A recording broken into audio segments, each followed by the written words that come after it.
अगर आप भी एमटीएस 2026 देने वाले हैं तो आज रिवाइज करते हैं आधुनिक भारत का इतिहास। सब 1600 में रानी एलिजाबेथ प्रथम द्वारा एक रॉयल चार्टर जारी होता है, जिससे ईस्ट इंडिया कंपनी भारत में व्यापार करने आती है। 1608 में कैप्टन विलियम हैवॉक इस व्यापार रियायतों के लिए भारत आते हैं पर सफल नहीं होते। इसी उद्देश्य से 1615 में थॉमस रो जहांगीर के दरबार में व्यापार अधिकार प्राप्त करते हैं।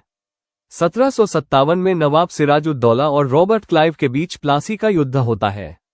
ये युद्ध अंग्रेजों की जीत के साथ भारत की गुलामी की पहली कड़ी साबित होता है। 1760 के वॉन्डी वॉश के युद्ध में अंग्रेज फ्रांसीसी सैनिकों को भगा देते हैं और 1761 के पानीपत के तीसरे युद्ध में मराठा हार जाते हैं, जिससे अंग्रेजों की भारत की सत्ता पर पकड़ मजबूत हो जाती है। 1764 का बक्सर का युद्ध इसे और मजबूती देता है। इस युद्ध की जीत के बाद 65 में इलाहाबाद की संधि होती है, जिससे बंगाल, बिहार और ओडिशा के दीवाने अधिकार अंग्रेजों को मिल जाते हैं। फलस्वरूप अंग्रेजी सत्ता और मजबूत होती है। 1857 में ईस्ट इंडिया कंपनी के खिलाफ एक बड़ा सैनिक विद्रोह होता है। हालांकि इस विद्रोह को दबा दिया जाता है, पर कंपनी को ये समझ आ जाता है कि भारतीय अपनी सत्ता और अधिकारों के प्रति जागरूक हो चुके हैं। इसी के चलते 1858 में भारत से कंपनी का शासन समाप्त कर भारत के शासन की बागडोर सीधा ब्रिटिश सरकार के हाथों में चली जाती है और भारत ऑफिशियल रूप से ब्रिटिश साम्राज्य का हिस्सा बन जाता है। 1858 से 1947 का इतिहास हम अगले वीडियो में देखेंगे। तब तक के लिए इस विषय से संबंधित कोई प्रश्न है तो हमें कमेंट सेक्शन में बताइए।